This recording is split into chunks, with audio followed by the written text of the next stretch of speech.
Oke, bismillah, saya mendoakan Bapak-bapak, sahabat-sahabat saya dari berbagai macam agama di dalam Islam itu ada tradisi namanya sholawat. Sholawat itu adalah menyatakan cinta kepada Nabi Muhammad. Terus itu juga doa supaya Allah memberkahi Nabi Muhammad. Terus nanti teman-teman dari agama lain bingung, lu gimana wong nabinya aja masih minta didoakan. Bagaimana mungkin umatnya bisa beres, wong nabinya aja masih minta didoakan. Sebenarnya yang terjadi adalah cinta segitiga. Jadi kalau saya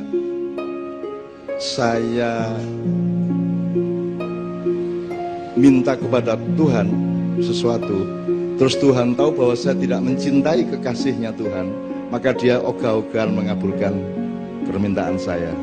Nah, saya menyatakan cinta kepada Nabi Muhammad, Anda semua, itu supaya Tuhan tidak tega untuk tidak mengabulkan. Jadi ini hubungan cinta segitiga, Allah, Muhammad sama Anda. Jadi mohon izin saya kasih satu selawat dulu. Untuk selawat dari Islam ini tidak bermuara dan tidak berhulu maupun hilir kekuasaan, Pak, tetapi rahmatan lil alamin.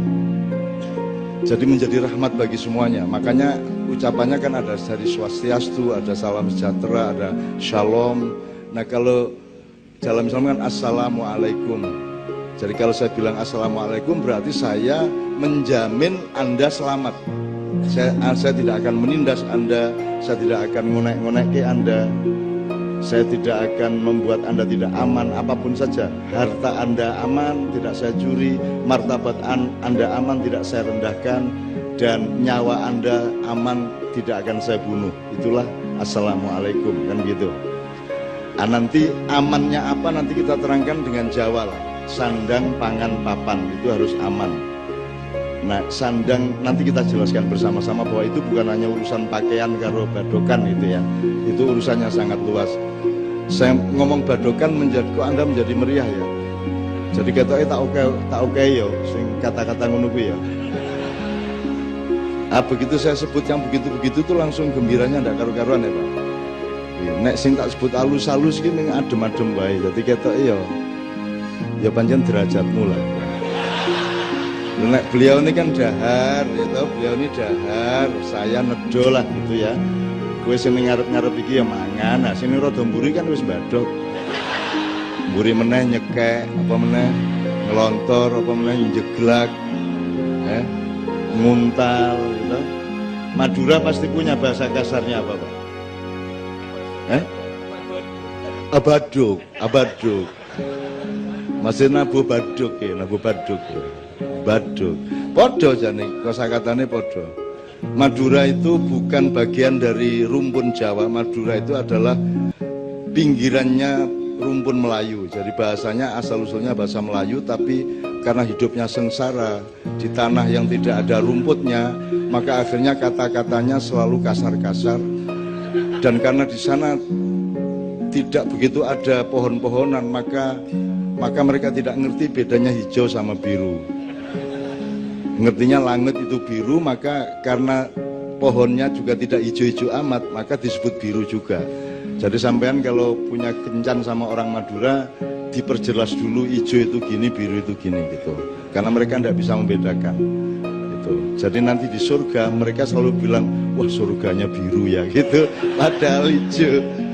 SBY Madura Ican. Ya serapopo, tapi itu kekasih saya lah. Orang Madura itu kekasih saya, kekasihnya Allah, kekasihnya Nabi Muhammad gitu. Loh kok Nabi Muhammad bareng ngasih wong Madura? Mungkin saja utlubul ilma walau bisin itu karpisin itu janjane ya Madura mungkin. Hubungannya apa ya orang ngerti, mungkin aku menurut. Bismillah, jadi saya mohon satu selawat. Kemudian kita nyanyikan seminta Mbak Fia, Mas Imam, Mas Doni, Mas Islamianto dan Mbak Nia untuk membawakan satu nomor yang lama tidak dibawakan, satu medley. Ada lagu dari bermacam-macam latar belakang gitu. Enevo ya, Avenue ya. Oke, bismillah. Oke, bismillahirrahmanirrahim. Allahumma sholli wa sallim ala sayyidina Muhammad. Saya ingin kasih tahu satu hal. Ini pasar Klewane sebelah tinggi. Mereka nggih. Jadi pasar Kliwon itu pokoknya kalau teman-teman dari Yaman itu kan ngelumpuki kan di sekitar sini ya.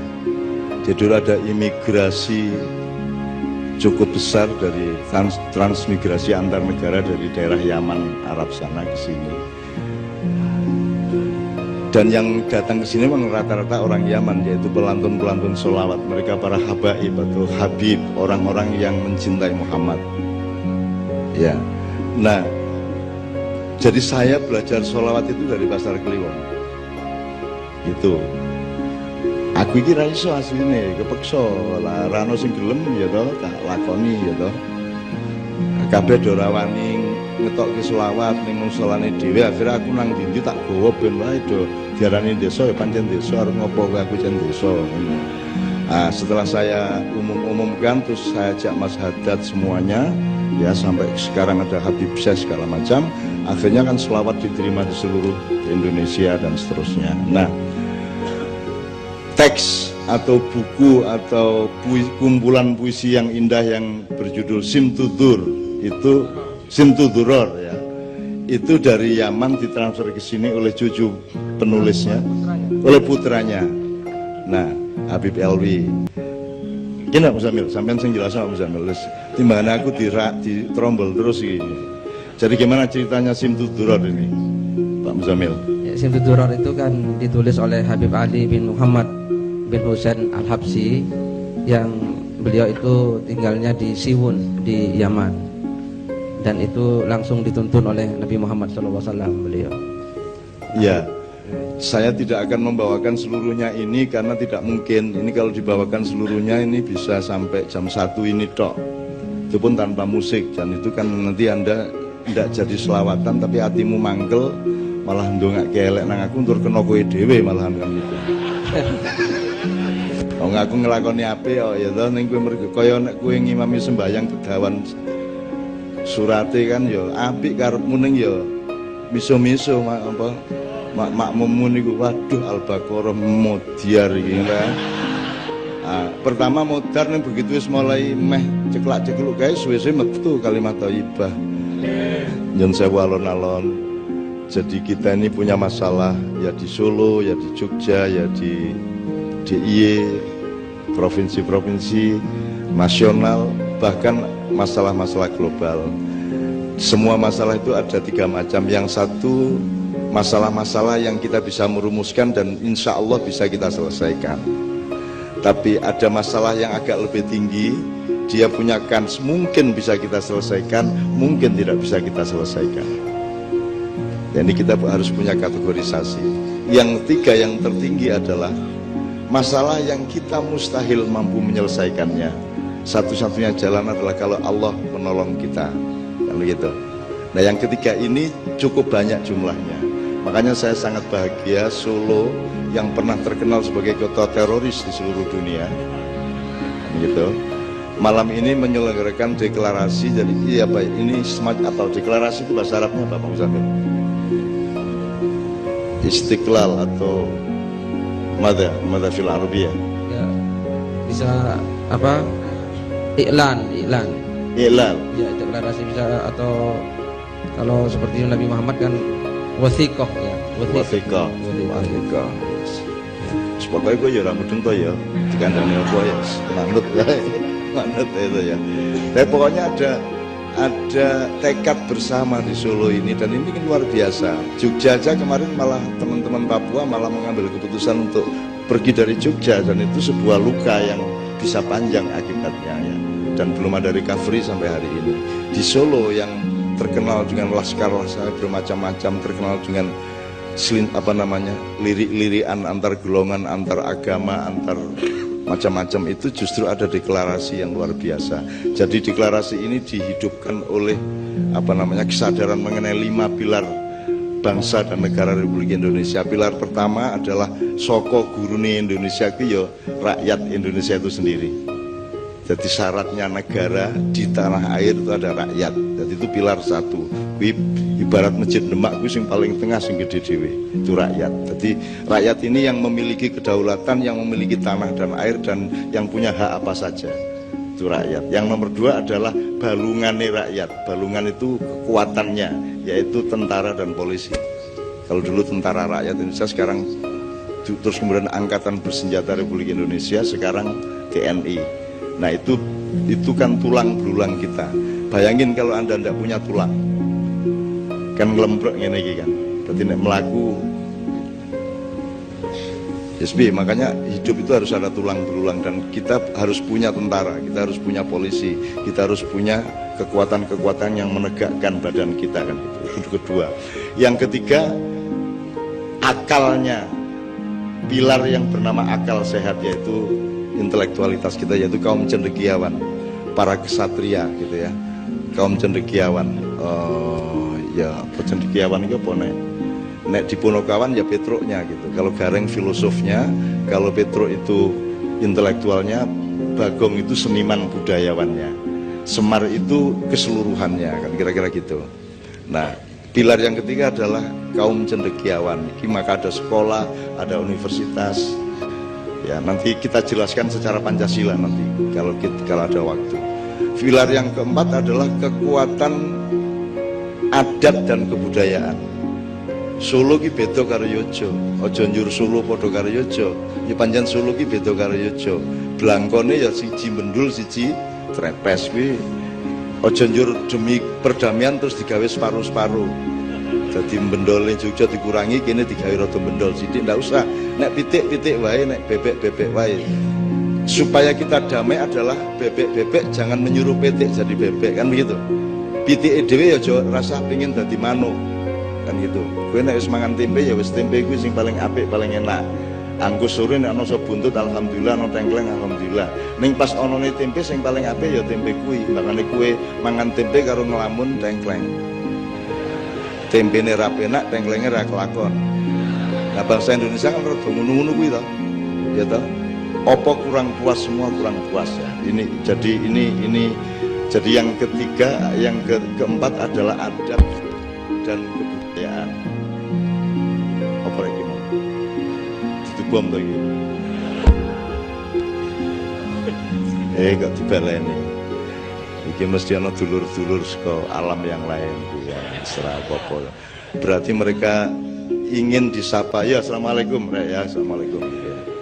Mereka ingin disapa karena jangan lupa tanah Indonesia terutama Pulau Jawa ini dihuni bersama, tidak hanya manusia tapi juga makhluk-makhluk Allah yang lain. Bahkan ketika dulu manusia akan dibikin tapelnya, tapel itu arcanya, arcone, itu tanah liatnya diambil nek orang yang Karanganyar neng Sragen, aku lali persisnya.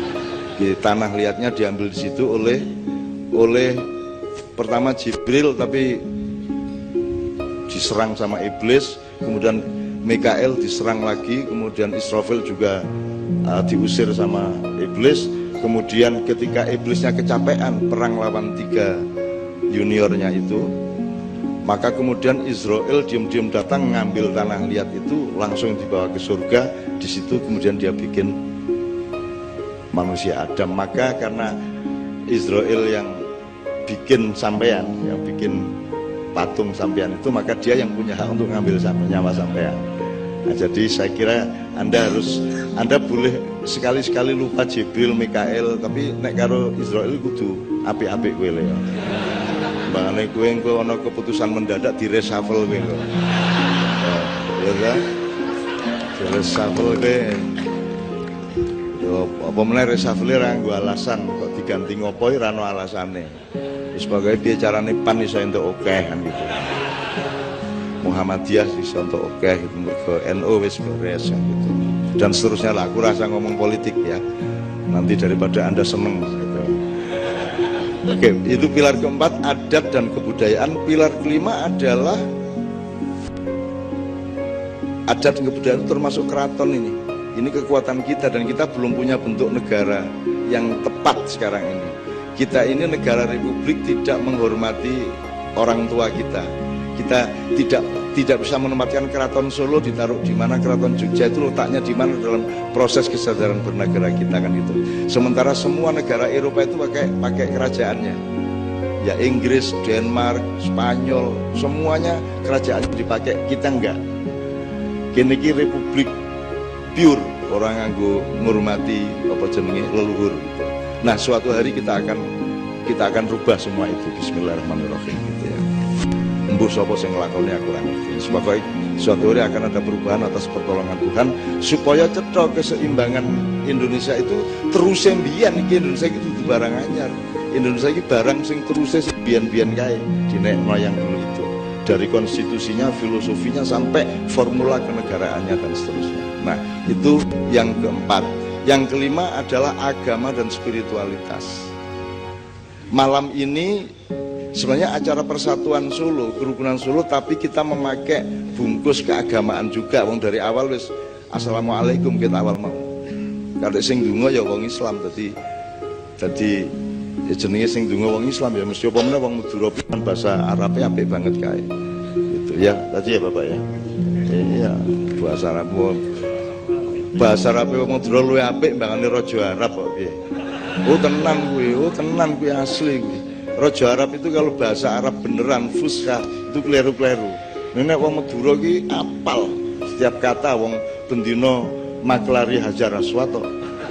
Mubeng ning jadi wah bahasa Arab ini cantas banget kae gitu. Madura iki kendel. Ning Ka'bah wene wani dagang coba lah.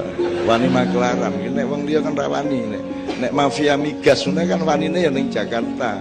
Nek wong Madura ning ngarepe Ka'bah wani maklaran. Terus kamu kok berani maklaran di sini gitu kan? Ono misalnya Nabi Muhammad ngutus wong gitu. Terus dia jawab wong Madura. Loh, semua umat Islam merindukan untuk mencium yang engkau cium wahai Rasulullah. Engkau dulu mencium Hajar Aswad dan semua umat Islam yang datang ke Mekah ingin mencium Hajar Aswad. Aku ini hanya berusaha memudahkan mereka semua ya. Bahwa mereka kemudian ngasih saya uang itu karena mereka akhlaknya tinggi. Itu wis dialognya wis khatam, tapi wis akhirnya tidak ada masalah, wis beres gitu. Nah yang kelima ini yang kita tidak pernah terlalu memikirkan. Kudune piye to keraton iki diteruske apa ora? Posisine piye jane? Nek keraton wis ora ana tenan njur kok buang tenan iki eman apa ora? Apa yang bisa kita warisi dari keraton? Gitu loh. Dulu ada transformasi dari Mojopahit ke Demak dan yang transformasinya bukan hanya bedol negara tapi juga perubahan-perubahan konstitusi dan dasar-dasar nilainya. Dulu Hindu-Buddha kemudian ganti Islam pada abad ke-16 itu. Ada transformasi sampai hari ini Keraton Solo, Keraton Jogja juga terikat pada konstitusi Mataram Islam kan itu. Jogja juga tetap terikat Mataram Islam. Jadi mau apa saja tetap terikat di dalam konstitusi itu. Nah, teman-teman sekalian, mudah-mudahan deklarasi kita di Solo ini dengan kesadaran dan diikuti oleh studi-studi, penelitian-penelitian dan perumusan-perumusan. Sing arep bersatu ki sapa wae nek ora cetha piye gitu. Kan nek arep gawe gaduh-gaduh kudu cetha kubise. Kubise kudu kubis. Kecambahe kudu kecambah nggih mboten napa mleh. Kentange kudu kentang aja njur kentang-kentangan. Aja kecambah, aja tuge-tugean. Karena sekarang ini kan tidak penting ayam bener apa tidak, yang penting rasa ayam sekarang. Gitu mboten. Yang penting rasa ayam. Gitu. Enggak penting mengamalkan Quran atau tidak, yang penting apal. Kan gitu kan? Kan begitu sekarang yang terjadi. Jadi Islam ini diterapkan juga, saya kira agama-agama lain pandek pada level simbolik kultural gitu. Jadi terlalu mengandalkan sing tok moto, kasat moto gitu. Tapi sing penting ki kupluan kaya Pak Muzamil, kaya Cak Nun gawe. Syukur-syukur baduke ireng kan gitu. Anek baduke kurang ireng berarti sembayangi kurang suwe kan gitu. Terus ora ana watune ki ning klosone kan gitu. Gitu. Jadi Rasulullah berjanji besok-besok kalian akan bercengkerama dan bersenda gurau dalam kenikmatan Allah di telaga Haud, gitu kan. Terus sebagian umat bertanya kepada Nabi Muhammad, ya Rasulullah, bagaimana engkau tahu itu umatmu atau bukan? Terus ada kalimat jawaban, simahum fi wujuhim min athari sujud. Ada tanda di wajahnya yang menunjukkan bahwa dia itu rajin bersujud, kira-kira gitu ya. Nah supaya ketorong kena ketemu Nabi Muhammad, kene piye carane ireng. Begitu Nabi Muhammad langsung ini.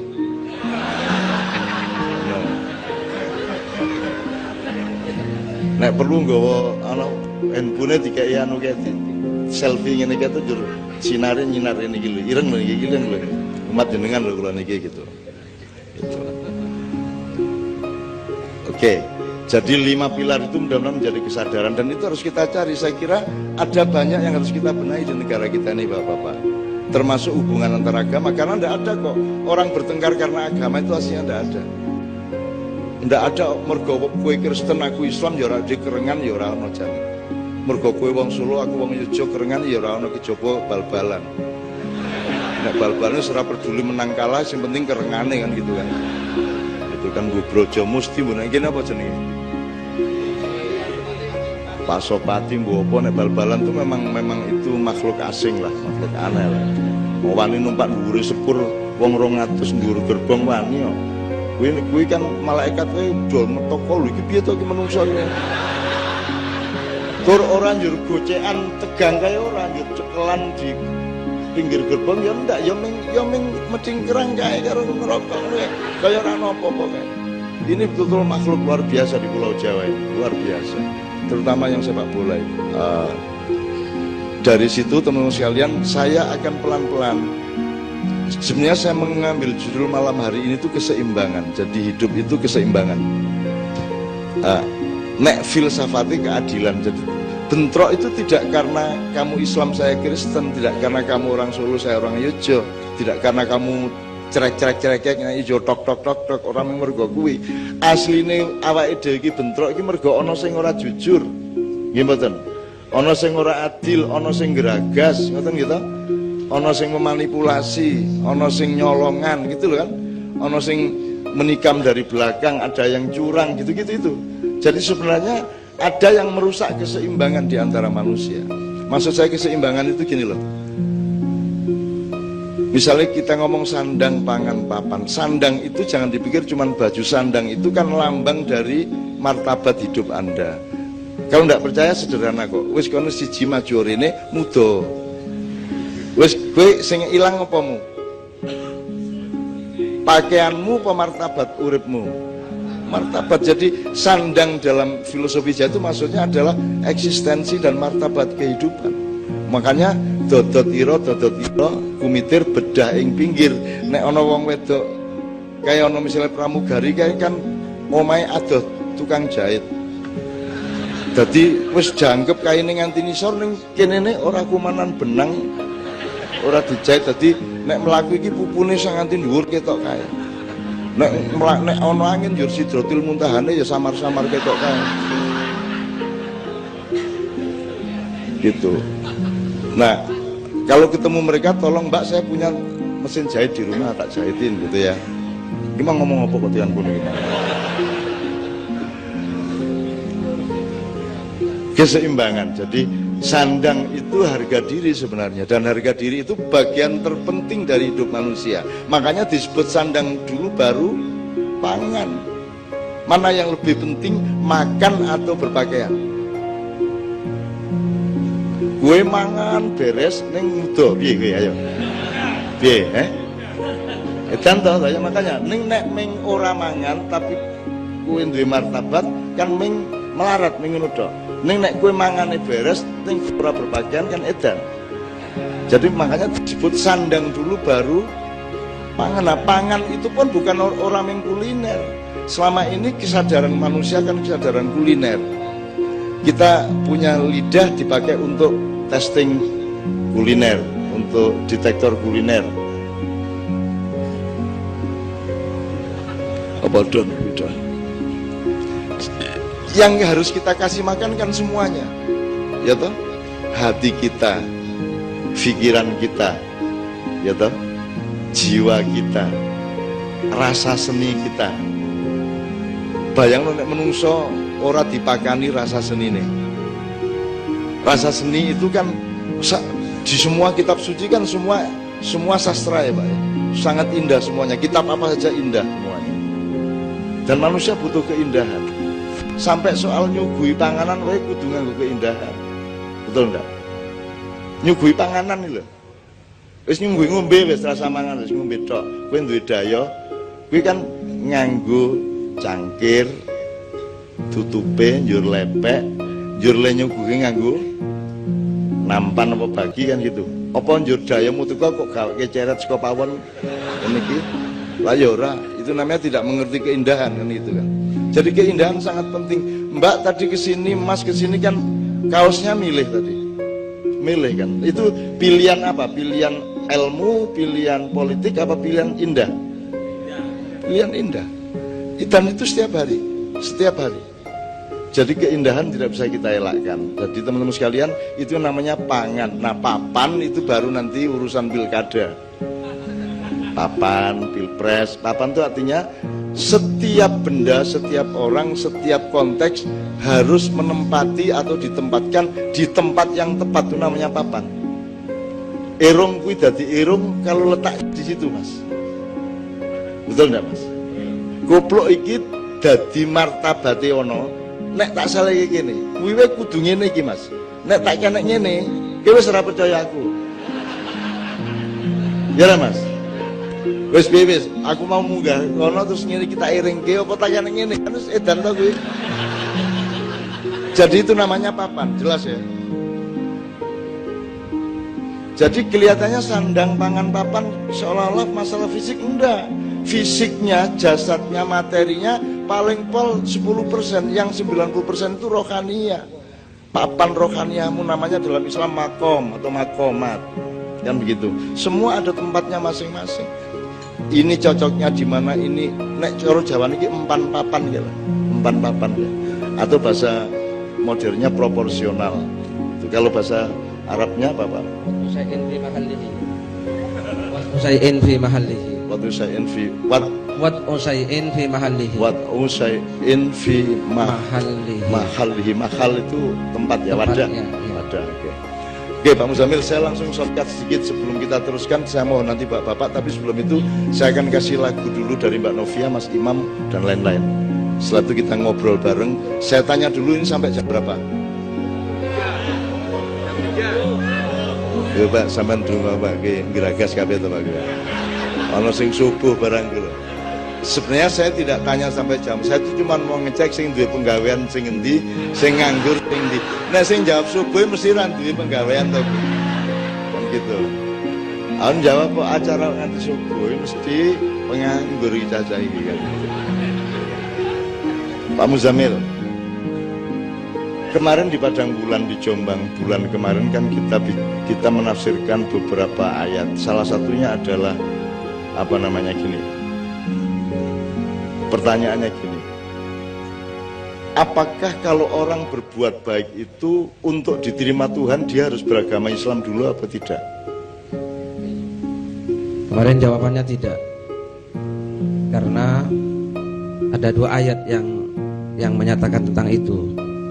Satu, firman Allah dalam Al-Quran, kuntum khaira ummatin ukhrijat lidnas ta'muruna bil ma'ruf wa tanhauna 'anil munkar wa tu'minuna billah.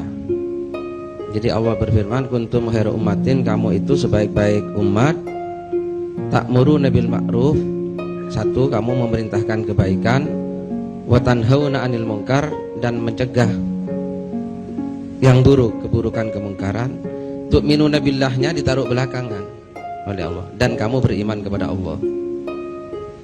Berarti karena ditaruh nomor 3, orang berbuat baik tidak harus Islam dulu gitu ya. Jadi perbuatan baik itu mandiri. Baik adalah baik.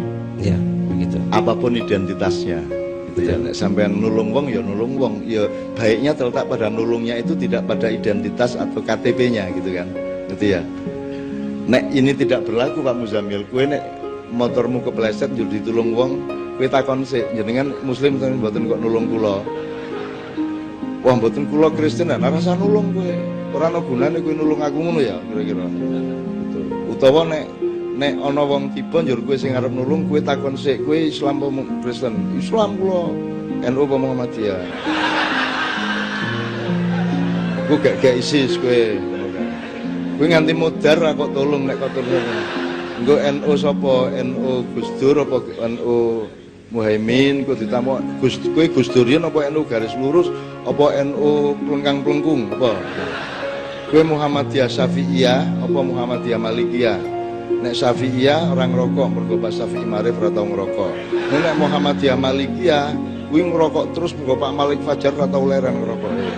Aku sing endi? Aku nek kowe takon ngono kuwi untuk menolong orang, kita sibuk dengan identitasnya maka selak gegarotak wong ya. Oke. Ayat yang kedua apa Pak Muzammil? Ayat yang kedua dalam surat Al-Baqarah 62, A'udzubillahi minasyaitonirrajim. Innal ladzina amanu wal ladzina hadu wan nasara was-sabiina man amana billahi wal yaumil akhir wa amila sholihan falahum ajruhum inda rabbihim wala khaufun alaihim wala hum yahzanun. Innal ladzina amanu, sungguhnya orang-orang yang beriman, wal ladzina hadu, dan orang-orang yang menganut agama Yahudi, wan nasara, dan orang-orang Nasrani, was-sabiina, dan orang-orang sabiin. Orang sabiin itu yang tidak Islam, tidak Yahudi, dan tidak Nasrani. Gitu ya. Jadi dalam tafsir disebut orang yang pokoknya percaya adanya Tuhan. Gitu ya.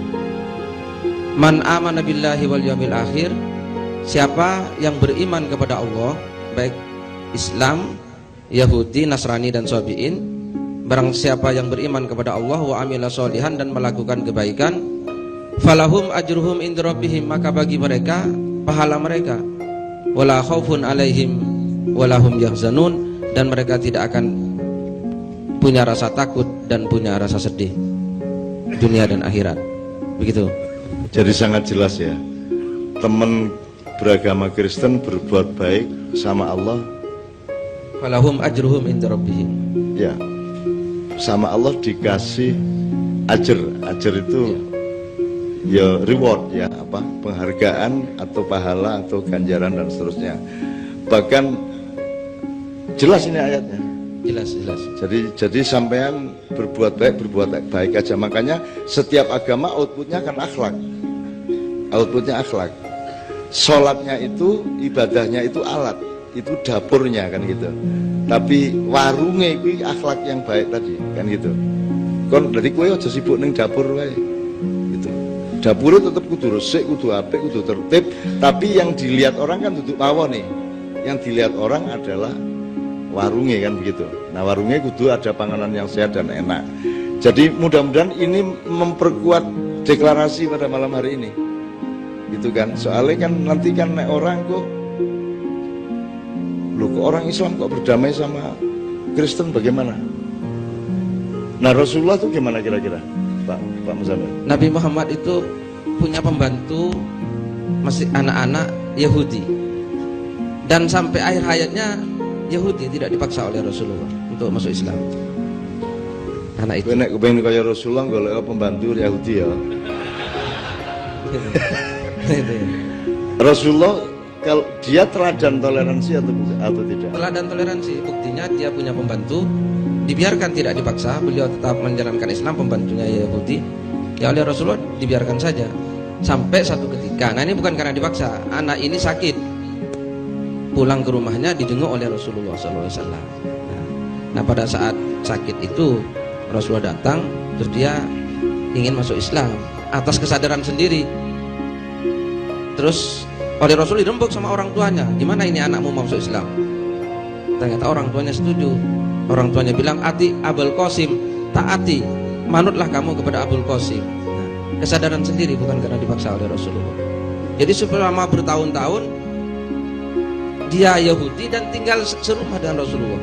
Ini kan mana ada toleransi seperti ini? Gitu ya. Itu saya kira nggak ada seperti beliau. Kalau sekarang pakai konstitusi kekhalifahan Rasulullah, kenabian dan risalahnya Rasulullah kan mengatakan innama bu'itsu liutammima makarimal akhlak. Jadi Rasulullah itu disuruh kerja keras itu untuk memperbaiki akhlak. Nah, supaya akhlaknya baik dikasih training ibadah, sholat rajin, puasa dan seterusnya gitu ya. Nah, puasa itu menurut saya ibadah yang sangat unik ya Pak Muzamil ya, karena kalau orang sholat bisa kelihatan, bisa direkam, kalau orang puasa bisa di video apa tidak? Yang bisa di video bukone kan itu. Tapi kalau orang puasa di video kan tidak bisa ya. Paling rahasia, ibadah paling rahasia. Anda tahu nggak bapak Anda puasa atau tidak tuh ngerti persis nggak? Atau anakmu poso pora ngerti, orang ngerti toh? Makanya puasa itu kalau saya mengibaratkan, kalau orang sholat itu katakanlah di halaman rumahnya Tuhan, gitu ya. Kalau orang naik haji itu boleh masuk rumah. Tapi kalau orang puasa itu Anda berada di kamar pribadinya Allah. Karena Allah mengatakan puasamu untukku, gitu ya Pak Muzamil. Ila sauma fa innahu li. Kullu amal ibni Adam lahu illa saum atau illa siyam gitu ya. Apa saja ibadahmu itu untukmu kecuali puasa. Jadi sebenarnya puasa itu sangat tinggi, sangat menggembirakan, sangat menawarkan berkah, sehingga kalau kita mau bikin hari raya seharusnya hari raya itu ya puasa itu. Jadi mulai tahun depan kalau bisa begitu masuk Ramadan kita hari raya. Yang kita rayakan tuh Ramadannya itu, karena kita sedang deket-deketnya sama Allah. Kita di kamar pribadinya Allah.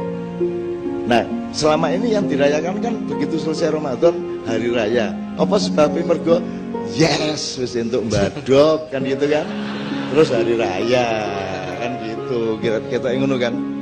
Jadi Idul Futur ya, bukan Idul Fitri ya. Idul Futur kembali makan kan gitu. Lha nek asline kan sing dirayakan kan sing ampuh to, sing top to. Nah, itu puasa. Mana mungkin kita bisa toleran rukun kalau tidak saling berpuasa. Berpuasa itu artinya mengerti batasnya. Kue ra entuk ngonekke aja ngonekke, kue cukup semene wae.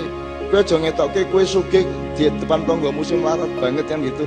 Dan seterusnya, pokoknya menahan diri, menahan nafsu segala macam. Itu semua adalah puasa. Dan puasa sangat penting. Oke Bapak sekalian, sebelum saya mohon ke Bapak untuk satu persatu, panitia saya mohon untuk memberi untuk memandu siapa di antara bapak-bapak yang akan urut-urutannya, dan seterusnya saya mohon untuk dipandu oleh salah seorang panitia atau dua orang, tidak apa-apa.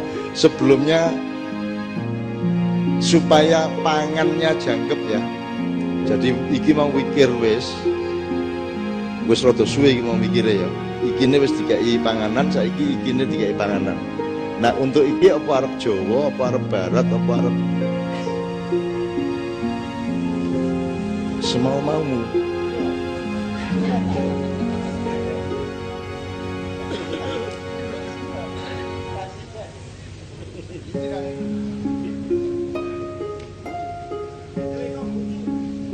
Mitlikong huju iso anek mengusul wae gampang, sing nglakoni iki kowe iki ya Mitlikong huju sing kepriye coba kowe lak PR iki sesuk tak gawe aku. Mitlikong huju, oke, besok kita tolong kita membebaskan diri dari simbolisme yang kadang-kadang tidak substansial. Jadi kalau ada orang pakai lagu Arab itu tidak serta-merta sama dengan Islam, gitu ya. Kalau orang tadi kan saya lagunya Avenue Shalom Elohim tadi itu kan endingnya kan itu kan orang bilang kok itu kok lagu gereja dibawakan kan gitu. Kalau Anda lihat notasinya kan notasi barat, bukan notasi Arab. Kalau Yesus dulu kan di Yerusalem, itu lagunya lagu Arab. Jadi seperti Yesus itu ya rengeng-rengengnya ya rada Arab. Nah kalau yang di gereja-gereja sekarang itu kan lagu barat semua. Ketika kemudian Kristen melebar sampai ke Eropa kan begitu. Maka kemudian disiplinnya disiplin barat sampai hari ini. Itu sama dengan sampean kan juga saya sudah dikasih tahu teman-teman pendeta, pastor bahwa cemara kan Yesus sendiri kan nggak pernah lihat cemara. Orang ning kono suket wae angel ya. Oh itu kok cemara gitu. Jadi itu cemara itu sebenarnya itu ijtihad, itu hasil ijtihad. Itu muamalah kalau dalam Islam itu hasil muamalah gitu loh. Jadi kayak tempat ibadahnya namanya masjid, itu agama, tapi gentengnya lah budaya tuh. Begini guys, kue sholat Jumat kudu nutupi aurat, itu agamanya di situ, nilai agamanya. Neng nutupi aurat ini kok wujudnya nganggo kaos karo sarung, itu budaya, betul nggak?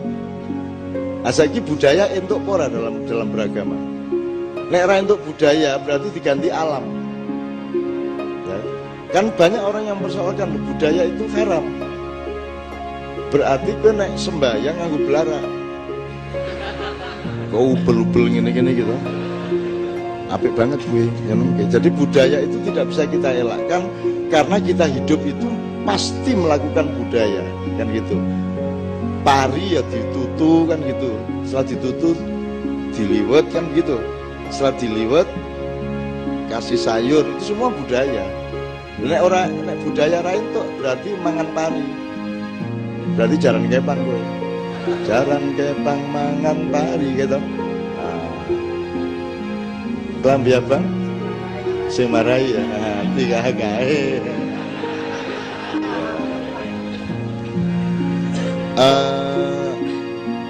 Kita minta Mbak Novia satu nomor, Mbak Novia apa ya, terserah Mbak Novia kira-kira, atau kita bawakan satu nomor ini yang saya itu kan akhir-akhir ini saya itu kan deket sama hampir semua orang lah ya. Misalnya Gus Plus itu saya deket sejak dari bapaknya sampai Mas Yo, sampai anak-anaknya, sampai cucu-cucunya.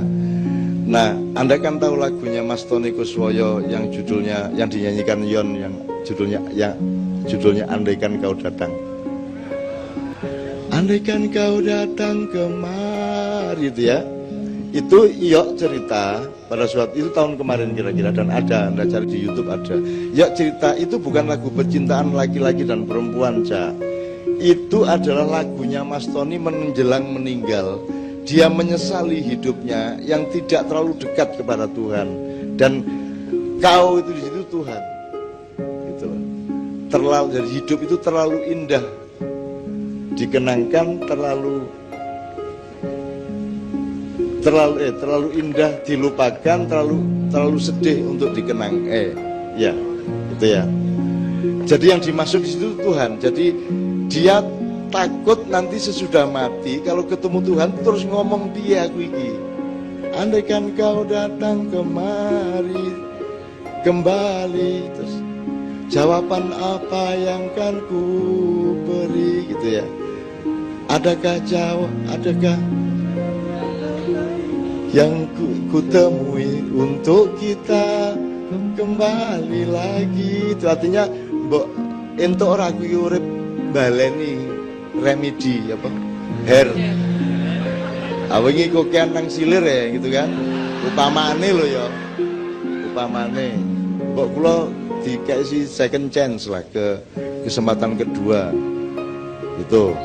Saya mohon kepada teman panitia untuk ikut bersama saya membagi share ya, membagi peluang ini, kesempatan ini untuk berbagi kedamaian, berbagi toleransi, berbagi kasih sayang.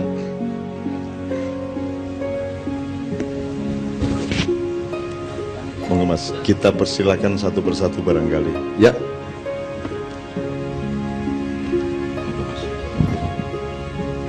Siapa yang tidak silakan. Ya, yang dilaksanakan di kota Pekalongan itu kerjasama Menteri Pertahanan Bapak Arya Miza Aryakutu bersama ulama ahli Thariqah Al-Mu'tabarah An-Nahdiyah yang dipimpin oleh Maulana Sayyid Habib Lutfi bin Muhammad bin Yahya Pekalongan. Dari sini yang berangkat 8 personil dari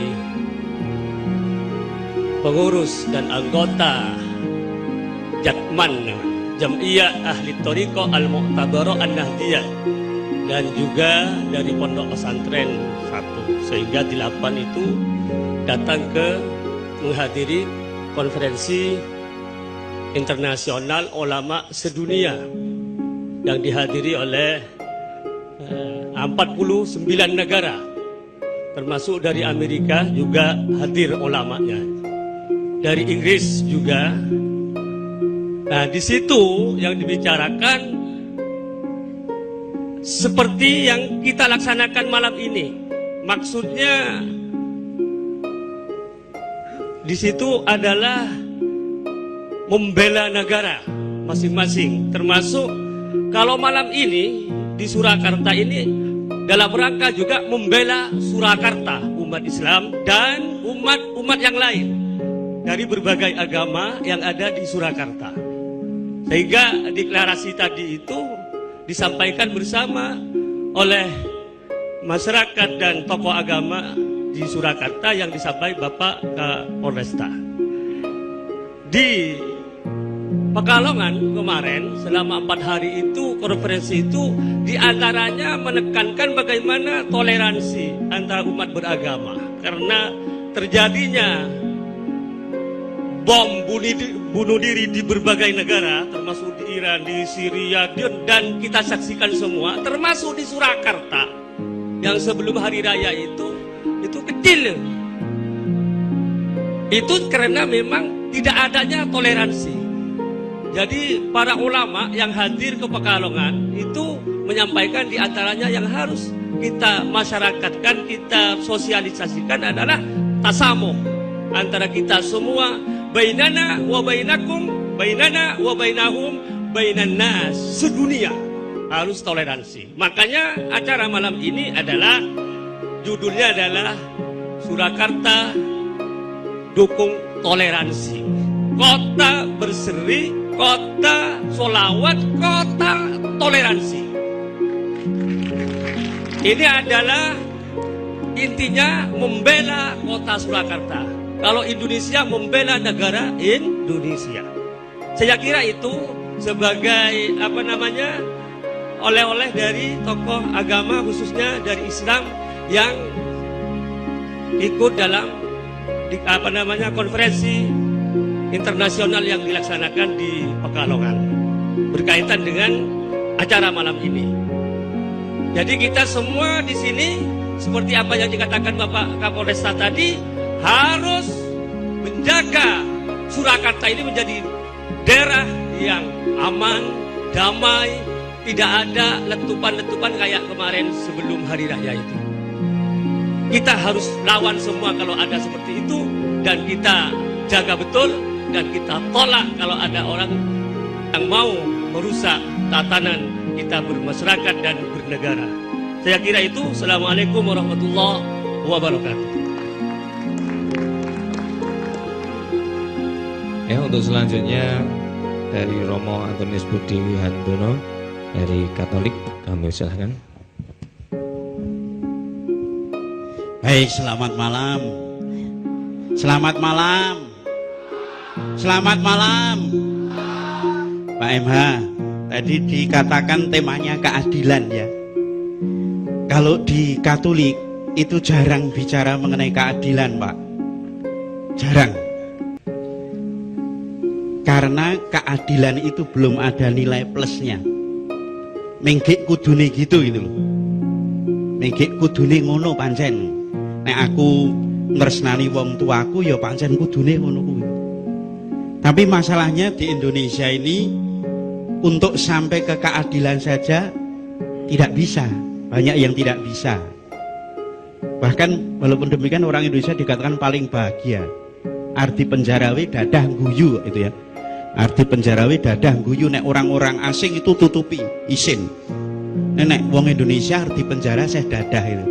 Ya, senang misalnya ya. Senang gitu ya. Kalau gereja Katolik itu bicaranya bukan keadilan tetapi kemurahan hati. Kemurahan hati itu lebih keadilan. Dengan murah hati itu orang berbuat lebih. Dan kalau belajar dari Isa Al-Masih itu yang menjadi utama itu hidup selalu digerakkan belas kasih, itu jadi dasar. Nah, kalau mau dipakai sederhana, nek wong ndirasa mesake itu ora ana wong sengsara. Nek kalau ada orang dirasa mesake, aku mesake wong tuaku, ora ana wong tua sengsara. Aku mesake koncoku mbuh kuwi Muslim, mbuh Katolik, mbuh Buddha, mbuh Hindu, itu tidak ada orang sengsara. Maka sebagai dasar itu lalu kemudian hatinya digerakkan oleh belas kasih, dan itu nanti akan menjadi kemurahan hati. Dan memang anehnya dalam ajaran Katolik itu biasanya kalau orang itu mengatakan kalau ambil simbol-simbol itu kan yang luar biasa. Itu misalnya kalau Mike Tyson itu gelarnya si leher beton. Lalu kalau si siapa Chris John itu naga. Tapi kalau dalam Isa mengajarkan apa yang kamu lakukan bagi saudaraku yang paling hina itu kalau bukan padaku. Maka ketika memperlakukan orang-orang yang kita anggap hina itu memperlakukan pada Tuhan sendiri.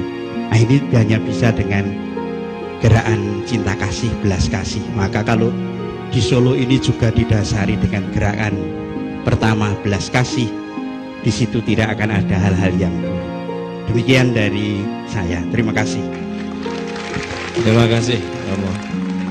Selanjutnya Pendeta Anton Karundeng dari Kristen, kami persilahkan.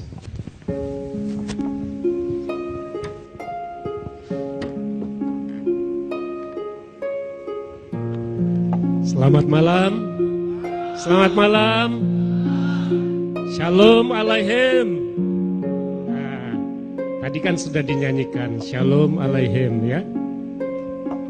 Jadi salam kita sama.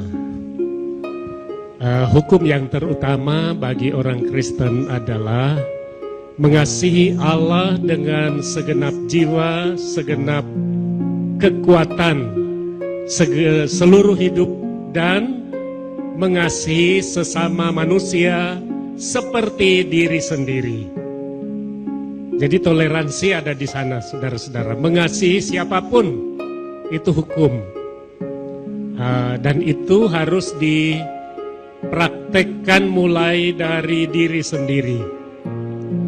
Saudara-saudara, saya tidak menyombongkan diri, tapi itu praktek yang memang saya hayati dari hukum agama yang saya anut.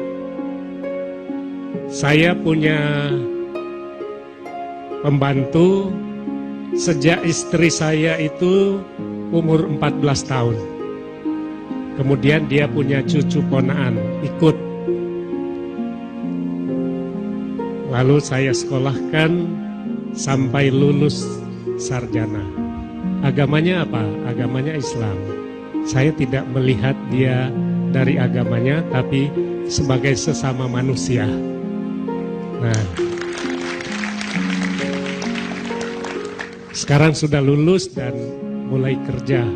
Kira-kira 8 bulan ini ia bekerja di Solo juga ikut saya. Ya, saya tidak akan memaksa harus masuk Kristen, tidak. Silahkan, ada tempat sholatnya dan seterusnya. Mau puasa, bahkan dia sudah istilahnya khatam itu ya Pak, apa ya Pak? Menyelesaikan.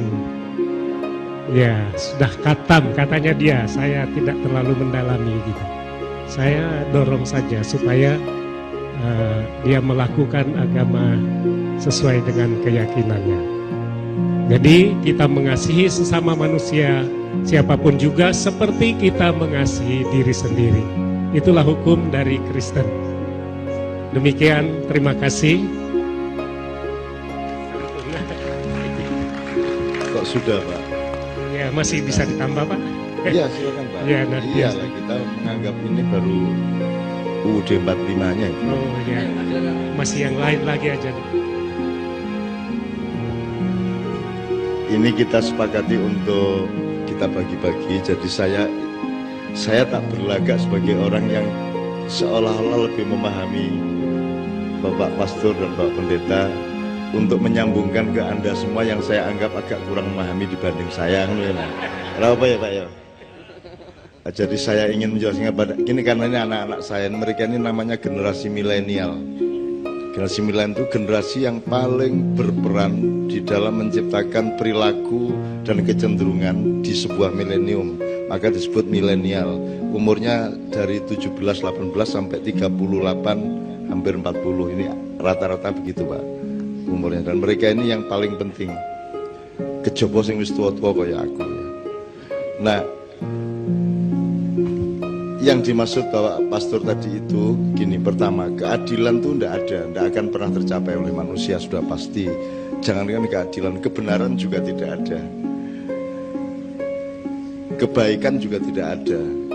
Kalau sejati, kalau yang kita lakukan itu hanya menuju kebenaran, menuju kebaikan, menuju keadilan. Jadi yang dinilai pada manusia adalah perjuangannya menuju gawang atau goal keadilan itu. Benar saja yang cuman satu, kan ada benar salah, baik buruk gitu. Terus nanti ada yang lebih inti, adil tidak adil. Terus ada sisi lain, indah tidak indah gitu ya. Satu sisi yang namanya benar saja itu kan juga ada tiga, bener dewe, bener wong okeh, bener kang sejati gitu kan. Bener wong okeh gitu yang membuat sejumlah orang menganggap ini yang benar maka dia bikin Golkar. Yang lain, oh ini yang benar maka bikin PKS. Oh enggak, yang itu, yang benar tuh yang kayak gitu maka bikin Gerindra. Maka mereka terus bikin NU, bikin Muhammadiyah, bikin macam-macam. Karena ada kebenaran kolektif pada sejumlah orang. Nah itu juga belum tentu benar, orang banyak belum tentu benar. Apalagi orang bener dewe gitu ya. Nah yang membuat kita itu bentrok itu kan karena kelompok-kelompok itu gugu bener dewe kan gitu. Jadi kalau sering saya contohkan ya pitik keluruk ini neng Solo gitu. Kukuruyu. Kalau di Madura Pak, Madura. Kukuruno. Kukuruno. Kalau di Sunda kongkorongkong kan gitu. Pertanyaannya adalah yang bener yang mana? Kukuruyu apa kukurunu apa kongkorongkong? Sing bener pitike. Kan begitu. Nah, jarak antara koko ayam dengan kita mendirikan itu namanya tafsir. Tafsir itu melahirkan madhab dan pengelompokan kalau Islam ada Sunni, ada Syiah, ada Wahabi dan seterusnya. Itu karena pendengarannya berbeda terhadap koko ayam kan begitu. Kita harus saling menyadari bahwa yang benar itu ayam. Ini cuma tafsir saya, kukuruyu. Ini cuma tafsirnya Pak Muzamil, kukurunu. Nah, antara kukurunu dan kongkorongkong harus saling menyadari kelemahan masing-masing. Maka terjadi toleransi kan begitu. Kalau menganggap benernya sendiri ya itu yang menjadi bentrok. Karena masing-masing egois dan egosentris terhadap kebenaran yang mereka yakini. Saya, teman-teman sekalian, selalu mengatakan kepada Anda, nek aku ngomong opo wae aja dipercaya, kan gitu kan? Anda percayanya jangan ke saya itu cuma mengantarkan sejumlah bahan dan cara berpikir supaya kamu mengolahnya. Nanti kamu akan menemukan apa yang kamu percaya secara otentik dari pikiran dan hatimu sendiri. Jangan percayanya kepada saya. Jadi antara Anda dengan Tuhan itu jangan ada siapa-siapa. Anda sama Tuhan itu langsung. Bahwa Anda mendengarkan pastor, kiai, ulama, pendeta, biku, dan seterusnya, itu wacana.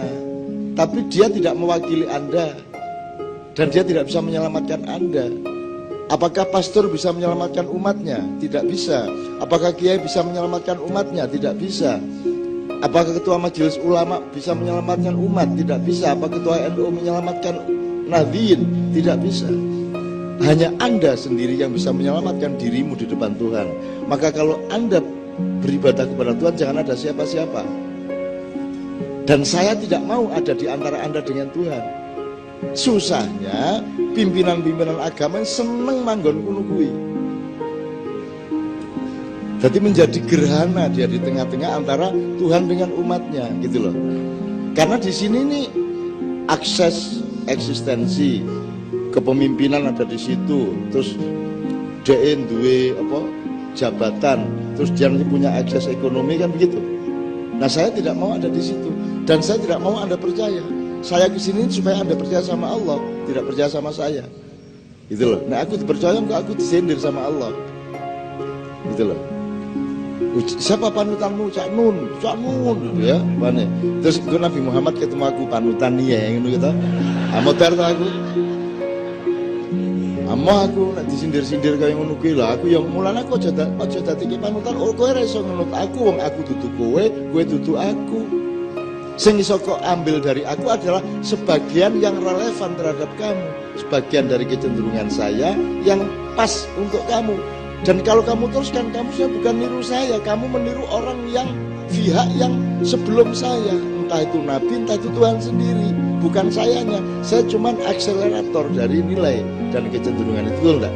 Betul enggak manusia lihat? Itu yang pertama. Kemudian untuk menjelaskan yang Bapak Pastor kemukakan tadi, kemurahan hati itu kalau di dalam Islam Halim namanya ya. Al-Halim, Allah yang maha murah hati. Sebenarnya murah hati, toleran, lomo itu kan mirip-mirip saja ya. Itu bulatan terus ada sisi-sisinya. Ada Bismillahirrahmanirrahim. Rahman itu cinta sosial, cinta yang meluas. Rahim itu cinta yang mendalam, yang vertikal. Karena garisnya ke gravitasi bumi sama ke langit yang satu garis. Jadi Rahim itu garis ke dalam dan ke atas. Kalau Rahman itu garis ke kiri, ke kanan, ke depan, ke belakang. Itu Rahman, kan gitu. Atau kalau pragmatis, aplikatif, yang dimaksud Pak Pastor tadi itu ihsan. Ihsan itu kebaikan yang lahir dari dirimu, tidak karena disuruh, tidak karena diwajibkan. Gitu loh, itu namanya ihsan. Jadi kalau ingin anakmu seperti itu, jenenge ihsan, utawa nek kepingin entuk ihsan, goleke kanca sing jenenge ihsan. Biar carane ben entuk terus, wong bocah iki seneng lomo gitu, ngekeian gitu kan. Nah, itu namanya kemurahan hati. Masalahnya, teman-teman sekalian, kemurahan hati itu tidak bisa jadi aturan, tidak bisa menjadi sistem, tidak bisa menjadi hukum positif. Sementara kita ini bernegara, kalau bernegara itu harus ada kompromi untuk menyepakati pasal-pasal yang disebut hukum positif. Kan begitu? Ada perdes sampai permen sampai kepres sampai konstitusi dan undang-undang KUHP dan seterusnya, itu semua hukum positif. Itu semua bukan untuk adil, tapi alat untuk menuju keadilan. Karena keadilan yang sebenarnya tidak pernah bisa Anda capai, tapi kita berjuang. Jadi ukuran manusia adalah berjuang apa tidak menuju ke sana, kan gitu. Jadi bukan adilnya tercapai, tidak mungkin tercapai, benar aja belum tentu tercapai kok. Apa yang saya yakini benar malam hari ini, mungkin nanti pulang ke Jogja saya ragu sendiri sama kebenaran saya, karena saya menemukan kebenaran yang lebih tinggi dari yang tadi saya omongkan. Betul enggak? Makanya Allahu Akbar, kalau Anda riayan itu, Allahu Akbar artinya bukan Allah maha besar, tapi Allah yang maha lebih besar. Lebih besar itu kan berarti gak leren. Lebih besar lagi, lebih besar lagi, lebih terus, nggak berhenti-berhenti. Dia dinamis, jadi dia tidak statis. Bukan Allah yang maha besar, seolah-olah dia material yang ukur kebesarannya bisa diukur. Enggak, Allah itu maha lebih besar. Kok maha lebihnya itu apakah Allah memuai gitu? Biar sepiro, jur sepiro, barsak gunung Kelut, jur sak gunung Semeru, ora. Di dalam kesadaranmu Tuhan itu makin lama makin agung, kan begitu? Makin lama makin agung. Jadi tidak pernah berhenti engkau mengagumi, mentakjubi Allah, sehingga disebut Allahu Akbar. Kalau Allah maha besar, bahasa Arabnya Allahu Kabir. Kalau orang yang besar badannya, bukan Allah, rojulun kabir, K-nya yang panjang. Kalau Allah, baknya yang panjang, kan gitu. Kabir sama kabir. Gitu. Kalau akbar itu maha lebih besar. Gitu. Jadi tidak pernah berhenti. Maka Bapak yang dijelaskan oleh beliau tadi adalah Anda tidak bisa terus-menerus mengandalkan perintah agama atau syariat, mengandalkan hukum negara, mengandalkan kewajiban-kewajiban sosial. Anda harus melahirkan toleransi dan perdamaian dan kesejukan dunia ini melalui hatimu sendiri yang penuh kemurahan. Itu yang dimaksud beliau tadi. Artinya kalau cari wali kota, cari bupati, cari presiden itu salah satu kriterianya kayak wonge loman ora gitu loh. kayak wonge sayang ora karo wong cilik kan gitu. Tujuan bukan kredibilitas apa akuntabilitas apa meneh sijine kae akseptabilitas, integritas. Lah piye lemu mudeng? Ora mudeng mesti ora mudeng tas-tas kuwi mesti ora mudeng. Wis ora mudeng. Lah pokoke ngene lho, kae ketoke raine ketoke kok ya apik ya gitu aja. Nganggo ilmu katuranggan aja gitu loh. Gitu loh sebenarnya. Oke ya teman sekalian, paham ya yang bisa boleh adalah betapa pentingnya manusia mengolah dirinya untuk punya output murah hati di tengah sistem yang tidak bisa dijamin, di tengah hukum yang sangat relatif, di tengah Jessica salah apa tidak akan kebingungan, ya, di tengah begitu banyak kasus-kasus nasional yang tidak jelas posisi hukumnya, gitu ya, di tengah reshuffle yang tidak jelas alasannya apa kok dia diganti dan alasannya apa kok dia yang menggantikan begitu, semua tidak ada alasannya. Nah, andalan sementara di antara kita adalah kemurahan hati. Beliau tadi menganjurkan ya nek ngono antar kelompok beragama di Solo ini nek iso menomorsatukan kemurahan hati. Kan begitu.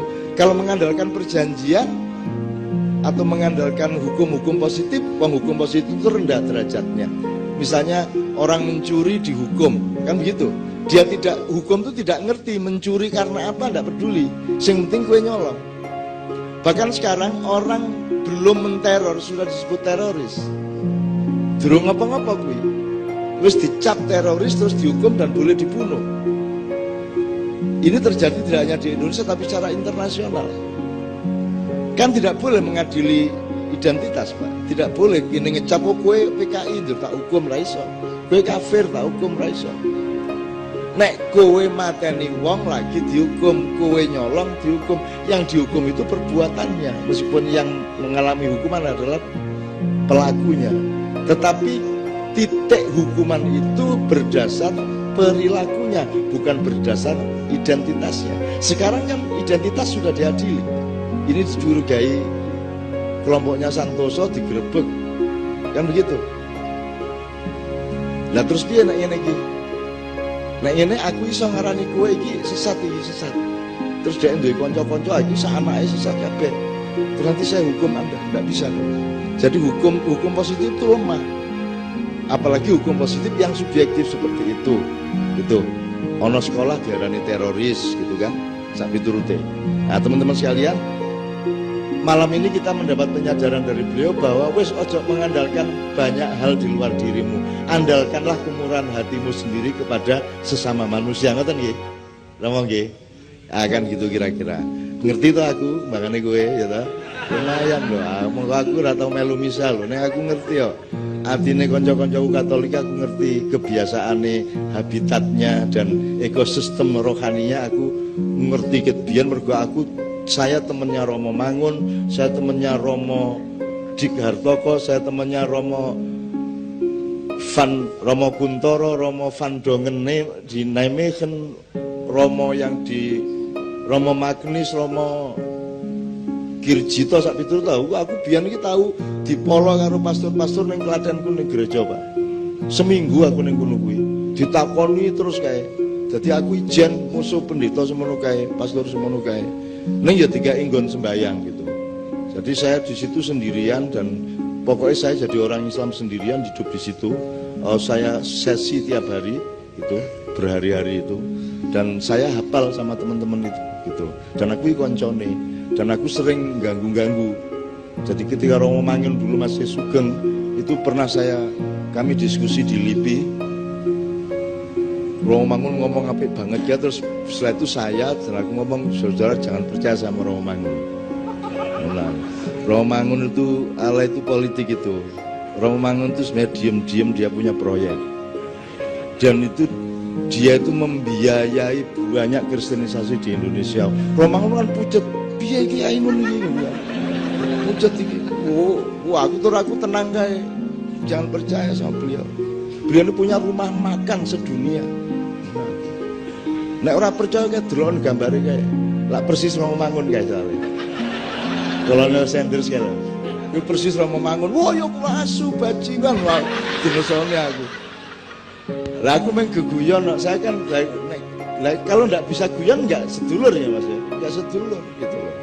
Ya, saya guyon sama beliau-beliau semua. Konco-konco kabeh aku dolanan apa jenenge guyon kaya ngono, dan guyon kuwi kadang-kadang ya kenemenen jenenge wong ora duwe jabatan ya ora apa-apa ta ora macam-macam. Ora duwe jabatan, ora duwe posisi, ora papane ra cetha, pangane ya sok-sok ana sok-sok ora ana. Nek ming apa jenenge sandange sing cetha kan gitu kan. Oke, teman-teman sekalian, kita satu nomor lagi kemudian kita teruskan bapak-bapak dari agama-agama yang lain gitu ya. Satu nomor ini saya minta seperti biasanya Mas Doni sama Mas Imam. Kemudian nanti kita teruskan Mbak Novia lagi, Mbak Nia dan seterusnya. Dan sewu, ini persembahan khusus untuk bapak-bapak. Ini Kiai Kanjeng ini memperjuangkan titik adil. Jadi ojo Jawa tok ning ya ojo Barat tok ning ya ojo Arab tok. Kabeh iki nek iso dikai porsi yang seimbang dan menuju keadilan satu sama lain, kira-kira gitu. Bahasanya kalau di daerah Merapi, Jawane digawa, Arabe digarap, Barate diruwat, kira-kira gitu kan.